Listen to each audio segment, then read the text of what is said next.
I feel like, especially with some of the stuff we were like messaging about last night, like Right. you're like the ideal person to talk to because, you have so many reasons why you could say like, oh, it wouldn't work for Michelle because of X. Uh, Right. so for, just to let you know, I'm going to be sharing this with like other agents that are thinking about getting into investing, but either aren't sure if it makes sense for them or just haven't kind of made the leap yet. Mm-hmm. So, can you just tell us a little, really quickly, like how long have you been in real estate in general, like as an agent? Yep. As an agent, my 6-year anniversary was in February. So now I'm entering into my 7th year as an agent. All right, 7th year. So when you got started, did you start originally being on a buyer team? Is that I what? did. Yep. I started on a buyer's team just as a buyer's agent, and it was a very small team. So I started in the winter where it was kind of slow. So I literally, he sat us down and it would be like, this is how you write an offer. This is how you sit with this is how you sit with a buyer. I had a questionnaire of questions that I would ask. So I was so well versed that like if I ran into something like, oh my God, there's termites, what do I do? My mantra became, don't panic, just call Hannah. That was my transaction coordinator. So I Yeah. could fall apart behind the glass to her, be like, dude, there's termites, what do I do? Oh my God, So it was a great learning experience, but my clients never knew if it was my first deal or my 50th. Yeah, that's awesome. So you were on a team, and I know you did pretty well. I mean, I know obviously you're definitely a natural salesperson. Like you have the most energy out of anyone I've ever met in my entire life. So It's pure adrenaline and ADHD and anxiety all rolled up into one. This is decaf coffee, by the way, for that reason. Yeah. so you definitely were successful as an agent. You were on the team, and at what point did you say like, hey, like maybe I'm interested in investing, or I'd love to do some investing at some point? Was that like way before like you even got licensed, or was that after you got into the business? Like where did that kind of fit in? I'm glad you asked. I actually have props. So bitten by the bug, like many of us years ago. I couldn't find the actual book, but I found this one was very influential for me, the Rich Dad, Poor Dad cash flow quadrant. It was very easy for me to see before I got into real estate investing. I mean, as an agent, I was an employee, and then I became self-employed. I was like, all right, well, this is not good. So I need to be over here. You know what I mean? So this book was really huge for me. And of course, the original Rich Dad, Poor Dad. And then, of course, I had to follow it up with Rich Woman. And this is my favorite because I hate being told what to do. Yep. And I don't know if you're familiar with that book as well. So these were very influential for me to be like, okay, I want to be, my father died, just to kind of give you like a synopsis of where this stems from. So I'm 49. My dad died when I was 14. So he was my age. He was 48. And so it obviously affected me in a really powerful way that a lot of people don't know. And so when you lose, the breadwinner of the family and that level of security, it really shapes you. For me, it did anyway. And so at a very early age, I said, I need to become self-sufficient, financially, self-sufficient. How can I support myself? So I was personal training at the time, and I met my transaction coordinator. She was my client. And so we were chit-chatting about real estate for 6 months. She asked me to join the team. And then I was like, of course, I'm ready to jump out the window being a personal trainer. I like to work out, but I don't want to own my own gym. So anyway, so I learned everything soup to nuts, and I started reading these books. And I just said, you know what? I ultimately want to be an investor, but I have no business being an investor if I have no clue about real estate. So I knew I needed to educate myself on a foundational level on how to be an agent, how to be good at that craft and learning the market before I had any right to jump into real estate investing. Yeah, and you actually just hit on a point that I always say to agents that are considering investing. There's so many people that become investors that never were agents. And agents have so many competitive advantages, I feel like. You know how to get a deal done, you know how to analyze a property, you know how to run comps.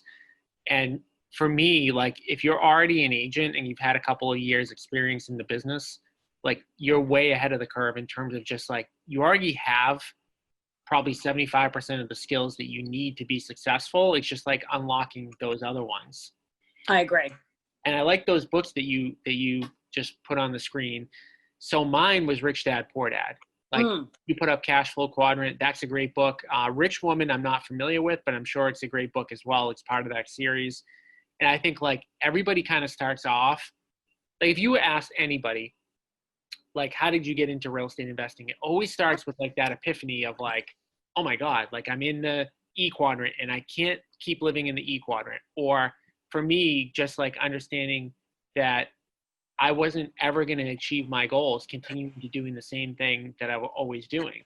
Right. So I didn't know that you were interested in investing before you got started, but I like the fact that you got into it and you built your base on, you know, understanding the real estate business, where a lot of people that are going to be listening to this, you know, call are going to have the same experience that you had, where you're a successful agent, you were working, they want to do investing. Now you put up that book, Rich Woman. So I think Yes. that's an interesting thing. So we talked about this last night. I feel like many women think that they can't get into the investing business. And I think it's a huge misconception, because I think that a lot of women believe that, hey, I need to be good at contracting, or I need to have a contracting background, or there's something like for you, like, was there ever that thought in your mind of, I can't do this because I'm a woman for some reason? Yes, but in a different way. So kind of like what we were talking about last night. So anger really fuels me, and we'll cover that as we kind of get through. Goes up with the anxiety. I'm glad we're on a Zoom call right now. Yeah, no one's going to get hurt. Don't worry about it. But what's interesting to me is that, you know, my anger fuels me, because I feel like if you're complacency, you don't get anywhere with complacency. You need to become irritated with your situation in order to bring change. So that's why I sort of use anger in that way. And so for me, you know, there were not many real estate investing pioneers that females that I could pull from. And I was like, hey, this is really making me angry. I want to be a trailblazer. I want to be, you know, this kind of woman, but how come there's no women that I can go to? You know, not that I don't love men. I love you guys for many reasons. Yeah. Yep. But, you know, but yeah, I'm just kidding. But seriously, so I mean, it's just, and I've had some great male mentors, but I said, how come there's no female mentors that can mentor me? So that's been a source of frustration and fear for me. But I said, you know what? I'm just going to do it anyway. It's like, feel the fear and do it anyway. Yeah, I think, you know, one of the misconceptions, it's a huge one. It doesn't matter if you're a woman or a man, is that like, I need to be either a contractor or I need to have contracting experience in order to get it done. And I think that what, you know, you told me this a while back about one of the first deals that you did was a deal where you partner with somebody. Yes. And that's, you know, people typically say, like, I can't do investing for two reasons. I don't have money, I'm not a contractor, or I don't understand contracting. And I always say to people, that's not a reason not to be an investor. In fact, that's how I had no money. I didn't have any contracting experience, nothing at all. I still do to this day. Talk about like how did you deal where a rehab project didn't have the construction expertise, and like, how did that go and how did that end up turning out for you? I'm glad you asked. So that was my very first deal in 2017. I was with a different brokerage at the time as an agent, and I was doing a short sale across the street. And I had just literally paid $1,000 for a course. It was called How to Find the Hidden Gems. And so I was like, I was dying to put it in practice. I was like, all right, let's do this. It was around the Super Bowl time in 2017. And so anyway, so I asked the guy that I was doing the short sale for, I said, hey, do you know anybody else in the neighborhood that's looking to sell?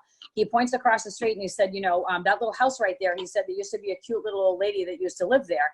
And she's in her 90s. And now she, you know, she's in like an assisted living or a nursing home. Her sons are managing the property. So now I'm drooling like a pit bull with a bone, because I know that managing the property means it's vacant. So I immediately get on the horn and I super sleuth and I find the sellers, you know, skip tracing or whatever. And so the sons, and so I ended up talking to them before they cleaned out the house. The house was full to the brim with stuff. And I caught them before they did anything. The only thing they did was they pulled up the carpets. They did not want to make it pretty for an open house or clean it out or whatever. I said, I'll take it as is. And so that really intrigued them. So I got it under contract, and then I thought, oh God, what do I do now? I have it under contract. So then I said, okay, now I have to find an investor. Now I've had relationships with investors, just being an agent and being interested as many years as I have. And so long story short, investors that I knew and liked and trusted, everybody wanted to, and I hate to use the word steal, they wanted to steal it from me for pennies on the dollar. And then I got, oh, and by the way, we can't afford to have you relist it. So now the anger comes in. So welcome Michelle's anger. So I was so angry that I said, you know what? F these people. I don't know how I'm doing this deal, but I am bullshit and I'm doing this deal. I don't know how it's going to happen, but I'm angry. Yeah. So I talked to my broker at the time, and he's like you. He could invest, blindfolded with what I'm tied behind his back while he's sleeping. That's, and he just does deal after deal after deal. Yep. So I called him up and I said, listen, I need you to take a look at this property. I'm looking for a partner. So he comes by, and it's a cute little 4-bedroom, 1-bath ranch. He goes, you know what? It smells like money to me. And so I said, yeah, I'm glad you feel that way. And so before I know it, now I'm partnering with him. But I didn't worry because he controlled the whole thing. So like you said, being a woman, not knowing how to swing a hammer, although he did give me a sledgehammer, so I got to smash one wall. So I'm excited about that. It was like HGTV relived, But that was the extent of my knowledge. And I did he gave me a few assignments, but he was really babysitting the contractors, and I watched kind of what he did. And I ended up netting $32,000 just from partnering with him. We did a commercial deal. I put 10% down, he put 10% down. And then we ended up financing in with a commercial loan all of the rehab costs, sold it for $25,000 over asking, and I netted $32,000. That's awesome. And that's just, a perfect example about how you don't need to be a contractor, how you don't need to put a lot of money down.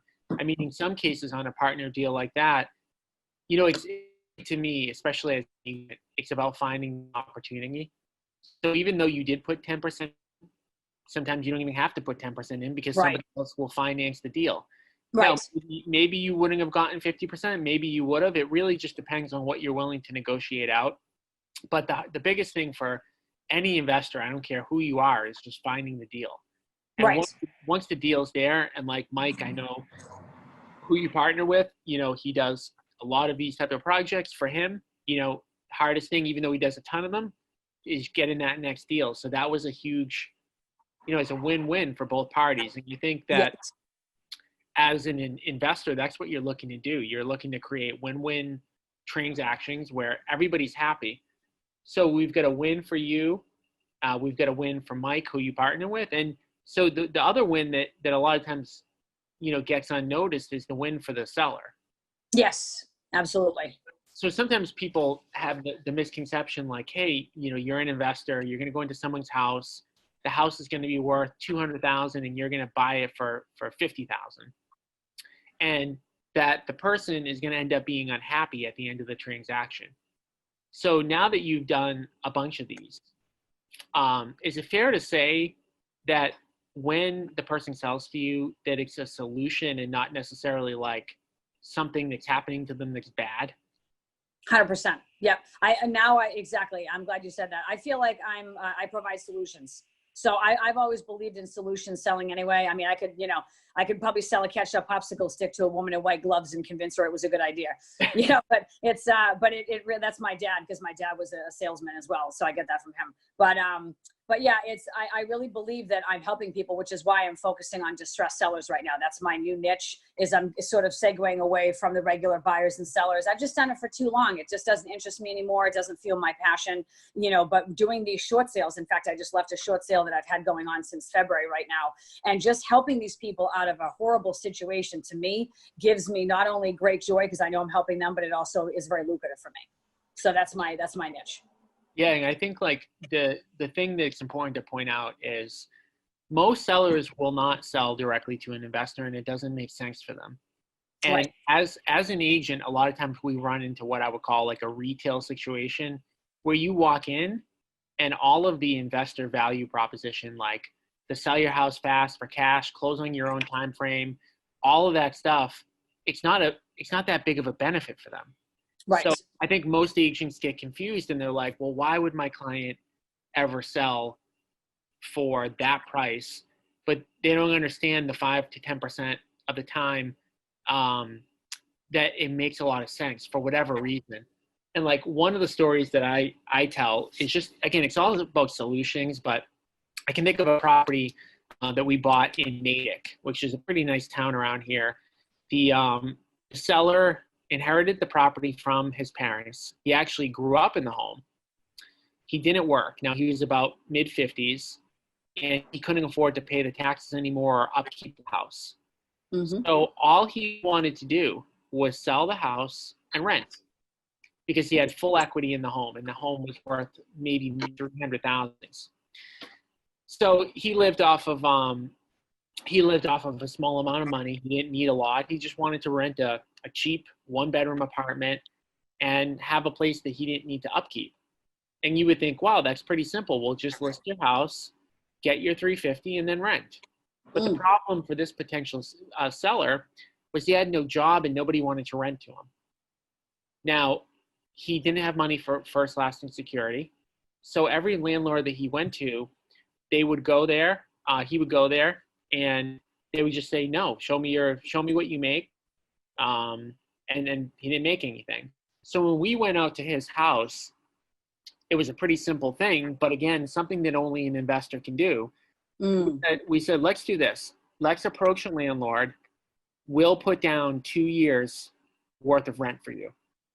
Wow. So we took, $30K or somewhere in that ballpark and approached a landlord and said, yeah, I get that this guy has no job, but he's selling his house. He's going to have capital, and we're just going to give you upfront 2 years worth of rent. And of course, for a landlord, that's a great deal. But this is the exact type of thing. That's just one of 100 examples. That's just one type of example where it made a lot more sense for the seller to sell directly to us, because we can help him in a way that a retail buyer could never do, that a listing could never help him. Right. So it's all about, the solutions. So you talked about a deal that you partnered on, and that, was a great deal. You made $32,000. You didn't have to manage the construction. You just found the deal. Now, one thing I always point out to agents is you didn't do anything that was crazy outside of your normal of what you do as an agent anyways. So I think one of the mindset shifts that I try to get agents to kind of think about is that there are opportunities that come up passively for you as an agent, just being in the business and keeping your eyes open and knowing what to look for. Now, you said you're going to shift and you're looking to do investing almost full-time and not do as much of the agent stuff. Right. But I'm talking now specifically to agents that say, oh, I don't have time to do this. And my thing is, you can do a deal or two on the investment side a year, put 32 grand in your pocket with just doing what you're normally doing and just having your eyes open, oh, hey, the house across the street from the house that I'm listing is in really poor shape. Maybe I make a phone call and just see what's going on.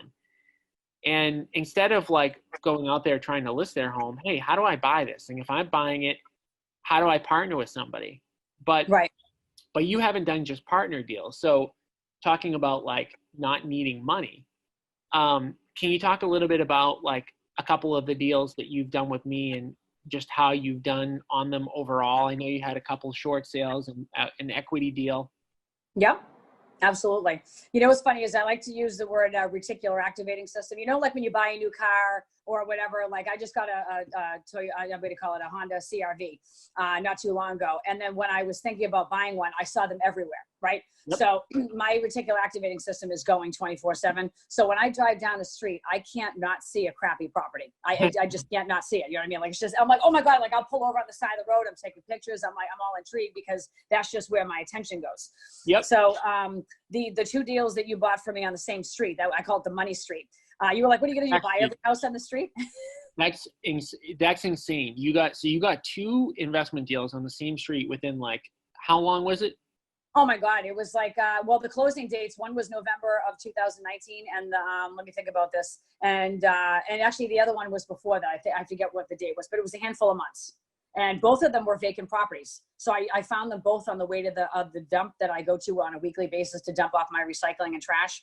And so I would see them, again, the typical signs are really overgrown, really dilapidated on the outside, just really, like I said, you'd have to be Helen Keller not to see them. So I ended up, one of them had a lockbox on it. And, you're thinking to yourself, okay, I've seen the lockbox before, it's either going to be listed for sale. Maybe it's a bank loan. You start going through all these scenarios in your mind.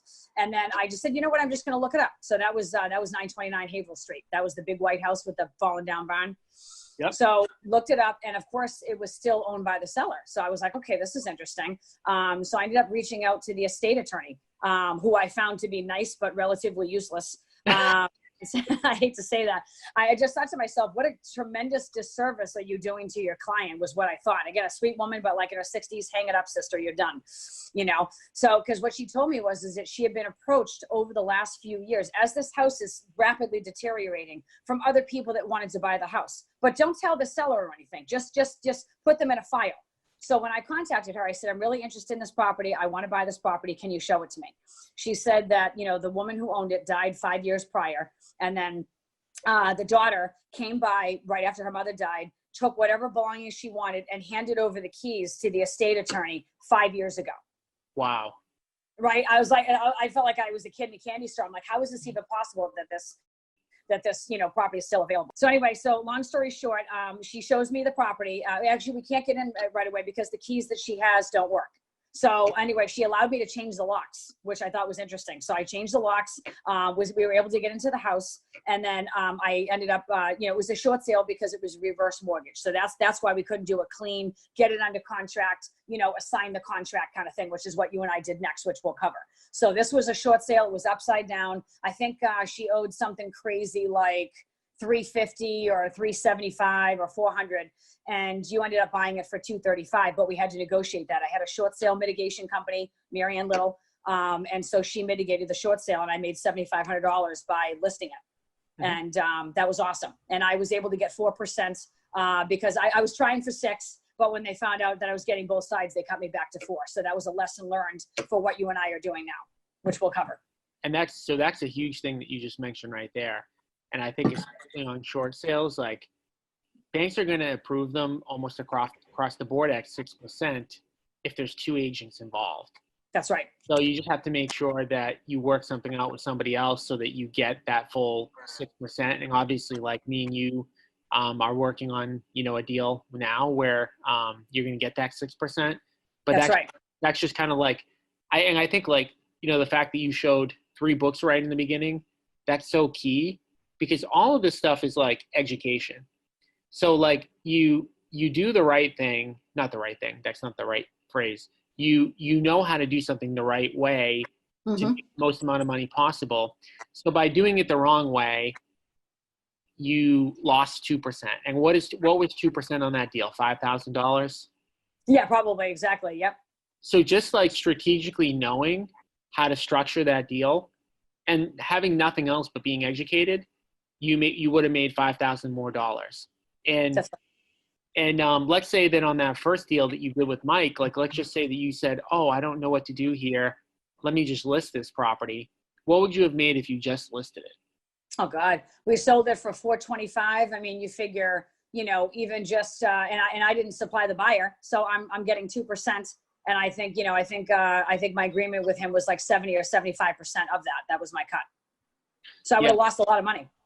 So let's just say being aggressive, you would have made $8,000. Sure. Yep. So you made $24,000 more on one single transaction just because you were educated, just because you were looking for the stuff, just because you said, oh, let me actually find a solution. Yes. So I think the thing that a lot of agents do is instead of saying like, hey, like, how can I make this work for me? They just go, they list it, and it ends up working out for somebody like me, which is fine. Like I don't mind being the person that makes the profit. But at the same time, if you're the one that found the deal, you hustled, you know, you deserve to make a good amount of money on it. And so the second deal that you got, and this is like another one, you know, when I found out what you were paying, I was like, my God, you did really well on that one. But you know, and this is the thing I think with, you know, good investors is I want you to get a great deal on it. Like I want you to make a lot of, for me, I want it to be a win-win-win. I want it to be a win for the seller, a win for the person that brings me the deal, and I want to win myself. And, absolutely. And if you win a lot, then that's great. So you talked about the short sale that was on the street in Raleigh. I think that was $929. And then the second one was what, $623? That's right, 623 Haverhill Street. Yep. 23 Haverhill. So can you give us the synopsis on that one? Yeah, sure can. Yep. And I just want to say one more thing about the fix and flip that I did with Mike. Is the very first time I did it, I was scared to death. And so that's what stops a lot of people is fear. Is because I can't say I almost didn't do it, because that's not what I do. I'm the person that jumps out of the canoe and says, oh shit, I left a life back in the canoe. Oh, well, I'm just going to keep swimming because you know what I mean? Like, I'm already out there. What am I going to do? So, I mean, and honestly, I don't, some people think I'm foolish. Or, you know, like my sister thinks I'm nuts, but she also has a job that she hates. So I've just always been a risk taker. And so you have to feel the fear, but you have to do it anyway. And I knew I had enough people around me that could guide me to do it. And I knew Mike would mentor me. And if I'd been working with you at the time, I knew that you would have mentored me. You know what I mean? Like, you have to know enough people that be like, listen, I found this great deal. I don't know what to do with it. How can I maximize this? And just knowing that you need to step out of your comfort zone, I think stops a lot of people, versus I knew it was a pinnacle moment, because regret is something tough to live with. It's a dish best served cold. You know what I mean? And I just said, you know what? I can't live with, if I don't do this, I'm going to regret that for the rest of my life. And I can't live with that. So hopefully that makes sense. Yeah, no, it does. So help me to get in the mindset of where you were at that point. Like, what was the fear? Like, you were worried that what was going to happen? I was worried about everything. I said, oh my God, I found this great off-market property. You know, I'm going to be negotiating with the seller, who was a Jewish lawyer, by the way. That was interesting. I can't believe I got into contract. That was amazing. And so, long story short, I just was saying to myself, okay, what do I do once I get it under contract? You know, how I had no idea what the end game looked like, because I knew I didn't have the money to buy the house. I had never assigned a property before. So that wasn't even on the table for me. That wasn't even on my radar like it is this year. So then it became, okay, if I get in a contract, what do I do? And I was first going to try to flip it to an investor. I was going to try to do an assignment. And so, but like I said, everybody wanted to steal it from me for like $3,000 to $5,000 and give me nothing. So that anger fueled me to be like, this is not a good option. And I just knew that, like I said, my broker at the time, Mike, had done a ton of fix and flips. And I said, you know what, maybe I got to do a fix and flip, but I'm not letting this go for peanuts. This is a big deal. So, you know, you talked about the fact, like, you were afraid to kind of putting under contract, and like, what were you going to do after the fact? And I think a lot of us do that with our first deal. Yep. Now, hindsight being 2020, if you, looking back, what would you have told yourself, like, in terms of like, hey, like, why shouldn't you be scared of that, getting that deal? Right. You mean like myself right now, or my future self advising my younger self? I'm saying right now, what would you say? Like, if you bumped into 2017 Michelle and she was like, oh my God, like, I don't know, like, I put this property under contract at discounted price, like, I don't know if I can make money, like, I'm afraid to do it. Like, what would you tell yourself in 2017 right now? I would first be like, you have to do this. There are people that don't even have a quarter of the knowledge base that you have. You know, you can do this, and you just need to, you know, you can get this done. Just ask the right questions to the right people. You have enough people around you that can guide you on how to do this and what the best solution is. Take the risk. But now, what risk though? So tell me about what is the worst case scenario on a deal like that? Honestly, when I say you're right, there wasn't really a big risk. It was really an emotional risk for me, because it was pushing myself out of my comfort zone. That was really the only risk. You're right. I mean, it didn't, you know, there was no really financial risk. I mean, except for if I assigned it to someone for peanuts and I walked away with $3,000 to $5,000 and found out that I got screwed. You know what I mean? That would have been a hard lesson to swallow. But you're right. I wouldn't have really lost anything. You know, there was no risk there. I wasn't putting my money on the line. It was just the fear of not knowing. Yep. So I think, like, you know, the thing that I always try to get across to people is, like, when you get a great deal, like you got, it's not a matter of like whether or not you're going to be able to figure out a way to make money on it. It's just, how do you make money? That's right. Like what you said, like, okay, so what's the worst case scenario? The worst case scenario is you get a property under contract for a great price and you assign it and you don't make as much money as you would have hoped to make. Right. That's like the worst case scenario. So your worst case scenario on putting a great deal under contract was to make like $3,000 to $5,000. That's right. Which I agree with you is not the objective, but that's the worst case scenario. And then the upside for you was that you were going to make $32,000. That's right. So then you got the short sale on 923. No, 920. Yeah. Mm-hmm. And that one you made 7,500. 7,500. Yep. You should have made 12. That's right. And then that was and then you're just driving down the street, just doing what you normally do, because you live in Raleigh, right? That's right. I do. So you're just driving around. You're not really like saying like, I'm trying to like find a deal. But yeah, I'm not driving up and down every street. Yep. You just you're driving and you're like, whoa, there's another house in the street that needs work. Mm-hmm. So you approach that seller, you negotiate with that seller, and what did you put that property under contract for? I put that under contract for $80,000. Okay, $80,000 for a single family. And if you're in our market, I mean, Raleigh's a nice town. I don't know too many towns that are in the greater Boston area that $80,000 wouldn't be a home run deal.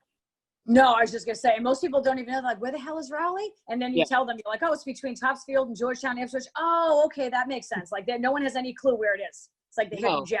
It is. It's a nice town, kind of off the beaten path. But Right. you know, resale on a small home in that area is $400,000. Right. Small home. And there's a lot of really big homes in Raleigh as well. So you put it under contract for 80.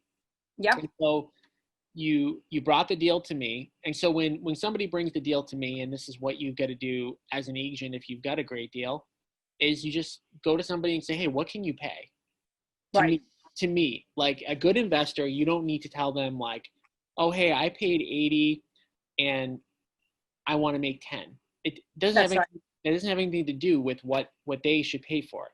That's right. I gave you no information about what I had in the contract for. Yeah. And even as we went along, like, I only found out because I think we said, Michelle, don't double close on this. Because that would have cost you. I don't think you didn't double close on it, did you? No, I didn't double close. I was thinking about it because I wasn't sure if you'd be angry about how much money I made. But now I know it doesn't matter. My first deal that's literally like right behind me on the wall is a 2-family I put under contract in Somerville, and I put it under contract for $300,000, and I assigned the contract to somebody for $115,000. Oh my God, that is amazing! Wow. Yeah, and you didn't double close; you just assigned it. Yep, and wow. Truth be told, that was a lucky deal. Yeah. So a signed deal, putting none of your own money up, having somebody close to make that much. The only reason I got it, we talked about fear. The only reason I got it is because when I walked into that 2-family, and that was on Cameron Ave. That's Cameron. I knew that. Okay. Yep, that's what the brokerage was named after. When I walked into that house, my numbers on my spreadsheet said I could pay $400,000. I hadn't done a deal before. I was so scared that she was going to take the $400,000 that I offered her $300,000. That's so awesome. I'm serious, and she took it. and then you were like, "Oh my God!" I had no clue. I left with the same feeling you did, and my biggest fear, to be honest with you, mine was just, I just told somebody I could pay $300,000 for the house, and I don't have $300,000. Mm-hmm. So I was lucky enough, kind of like you. I had a mentor and somebody who I went to, and I said, she took my offer. What am I going to do? I have no money. And he said, yeah, it doesn't matter. Like you don't have to do that deal. You can have somebody else do it. And the person that I assigned the contract to, he made way more than me. So he took the 2-family in a nice part of Somerville, turned it into 2 luxury condos, and he ended up netting about $300,000. Yeah, so he could care less about your $115,000 fee. No. In hindsight, on that one particular deal, I probably could have made more on it. But like in my mind, I mean, because what I ended up doing was I had that person, I went to him and I said, well, what can you pay? And the second he said 415, I was like, done. Yep. I wasn't even trying to negotiate because wrap it up. I was in my mind, if I made $20,000 on that assignment, if he offered me $320, I would have taken it. Right. And I'm glad that he offered me $415, but I probably could have got a little bit more if I negotiated with him. Right. So you got that. That was your first lesson at the School of Hard Knocks. Yep. Oh yeah. And we all, I think the thing is like we're all going to make mistakes as we go along, right? 100%. You want to associate with people who have made those mistakes so that you can make less of them. That's right. You're never going to not make mistakes, but like if you can prevent some mistakes here and there, then that means you're going to make more money and you're going to have less problems. That's right. So I've learned more from my failures than I have from my successes. Oh yeah. And so you put that property under contract for 80, and then what did you assign it for, and what did you net from us? Well, I knew she also had a small $50,000 mortgage, which is, she was about to go into foreclosure. And I'm a door knocker, by the way, for those of you that haven't done this. I will knock on doors to the neighbors because they love to tell you everything. And so I found out that the property had been vacant for 15 years. Mm-hmm. Okay, 15 years. I'm like, how is this even possible? And so the reason why I was going into foreclosure was because she had a small $50,000 mortgage that she stopped paying on 9 months prior. So they started, and all of a sudden, that was the second time. 929 was the first one. The second I go into these properties, it's like I poked a bee's nest, and now everything gets accelerated. I don't know if there's cameras and people are seeing me, but like at the bank, all of a sudden everything is accelerated. So then I have to accelerate because I was like, oh no, I'm not losing this property. So I started calling her. And it was really funny. We had this game going on for like, it felt like 3 months. It was probably only 1 or 2. And her name was Carol. And so whenever I would call her, I would be chatting with her, trying to explain to her that I wanted to buy her house. And then she would hang up on me, but I would pretend I didn't know. I'd call her back and I'd say, Carol, I'm so sorry. I hit a dead zone. She goes, no, I hung up on you. So she actually admitted that she hung up on me, which was hilarious. So we had that dance going for a while. I think she called me a pain in the ass a few times and a few choice names. She was like, you're just trying to make money. And I said, well, that is how I feed myself. But I learned to not take it personally. She was angry. She knew she was losing her house. I knew it was awesome. It was an awesome experience for me because I learned very quickly, this is emotional for her. It's not for me. And I need to show this woman that I can help her. So I had to coach her along. It took me a good month to say, listen, Carol, I understand what you're saying, but you've paid on this $50,000 mortgage now for, since I think it was like 2005 or something crazy. And now we're in 2020, right? So it's 2019. I said, all of that money that you paid will be all for naught if the bank takes the property. So if the bank takes the property for not getting $50,000, which you're telling me you don't have, you're going to lose all that money you paid. That means that the whole thing was a waste of time. Let me help you. Let me help put money in your pocket and not let the bank get it. Let me buy this property from you. So I had to like literally coax her and get her to trust me. And she was getting builders that were knocking on her door. Guys would show up literally off the job and she lived in Lynn. So, which is, probably like 40 minutes from here, at least a half an hour. And so they were knocking on her door and she was like, oh my God, why are they showing up at my house? And I actually went to her house, but she didn't answer the door. So thank God she didn't know that. Because she said she didn't want to deal with them because they went to her house. She was offended. And even the next door neighbor to her went and put a note on her door and she was offended that he went to the door. So you never know what's going to offend somebody. And I would have talked my way out of it even if she did answer the door. So I just ended up building a relationship with her. And I said, how much do you want for the property? And I think originally her brother was involved. That was, oh my God, her brother was involved. And he was like, she let him have control. He was like, I don't know, 75,000. I'm thinking to myself, I had heart palpitations. I'm like, all right, calm down, Michelle. Don't show you're excited. Calm down. So I said, let me talk to my partners. I think I can do that. But, so I let them sit on it for a day. And then I came back and I said, you know what? I said, why don't we do it for, I think I even said, why don't we do it for an even 80? Because he came back for 100,000. He was all over the map. And I was like, oh, this is going to get out of control if I'm not careful. So I said, okay, I can give you 80,000. And then she thought about it. And I said, we'll take care of everything else. Any back taxes you have, the mortgage, whatever. And I already done a preliminary title search through Salem Deeds, the Registry of Deeds. So I kind of knew what I was into. And I talked to your attorney, Dawn, about it and whatever. So yeah, so we paid off a $50,000 mortgage. You paid 80 and I made 30. So yeah, it was a total of 160. Yep. So you just went through just a few deals. And I think this is the thing, if you're an agent that's thinking about investing, is like, how many listings does it take to make 30? Oh my God. And that's even if you're lucky to average 10 grand per deal. I mean, it's got to be more than 3 deals. It's got to be like, you're lucky if it's 3 deals, but it's probably like 5 or 6. Right. So 5 or 6 deals versus 1.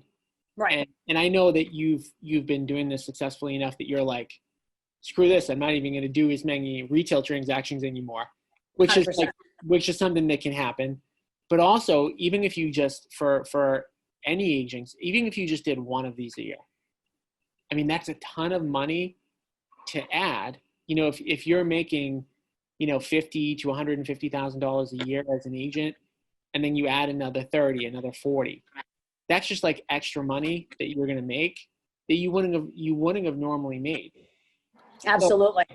So what would you say, again, going through like the objections for people, like what would you say to somebody that says like, I need money. I need additional an agent that I need money. I need additional expertise. I can't do it because I'm a woman. I need to have a contracting background. Like all of these different, like, reasons why people say that they can't do it. What would I say to them? I would just say those are just excuses. Those are excuses, and it's just fear. How bad do you want it? That would be my first question is, is this something that's I'd like to have?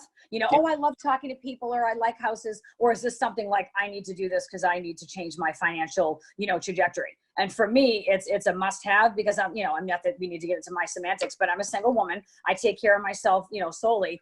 I want to be financially free. I want to have 100% time freedom. That's my dream.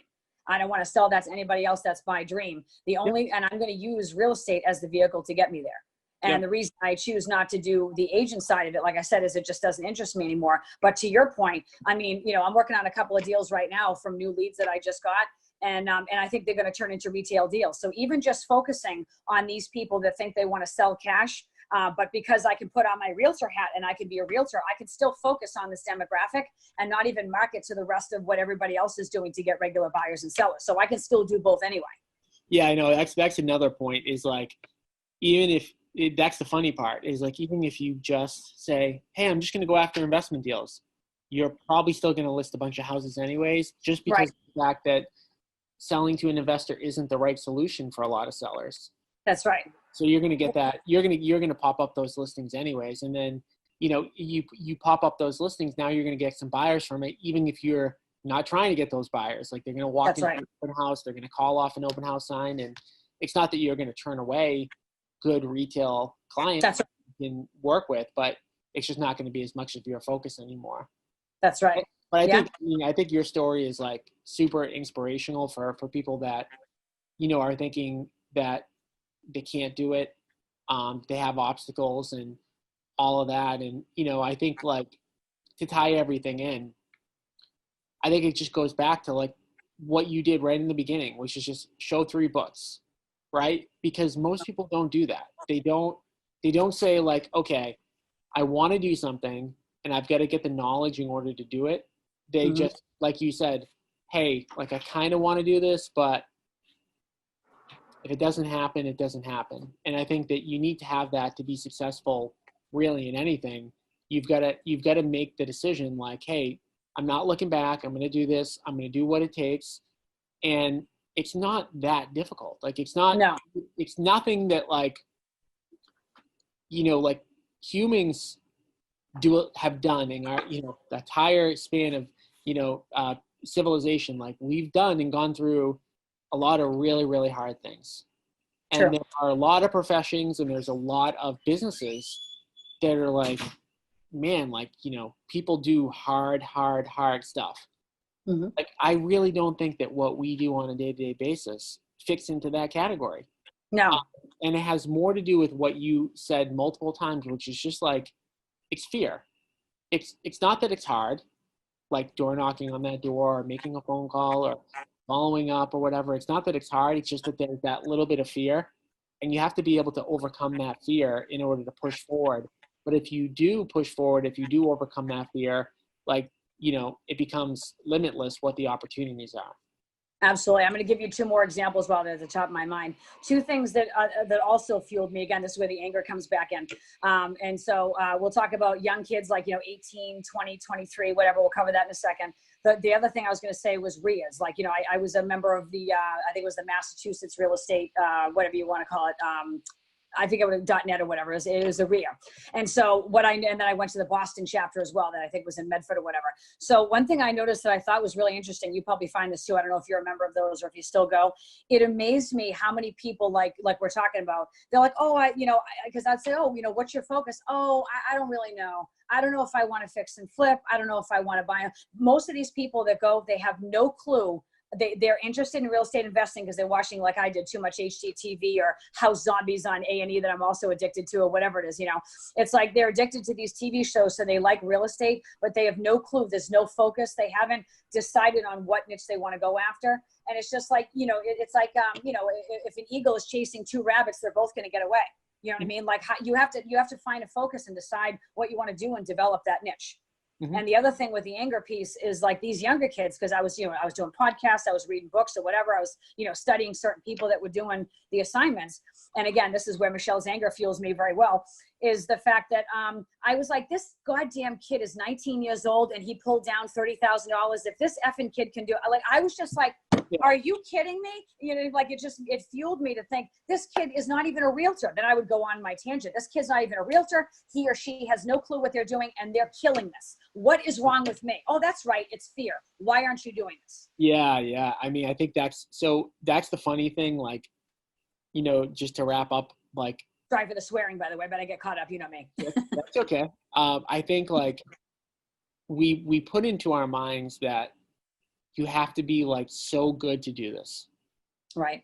And then you get into it and you start looking around and you're like, oh, that person is super, super successful. And that person, wait, hold on. Don't get me wrong. They're probably a hard worker, but there's nothing special about that person.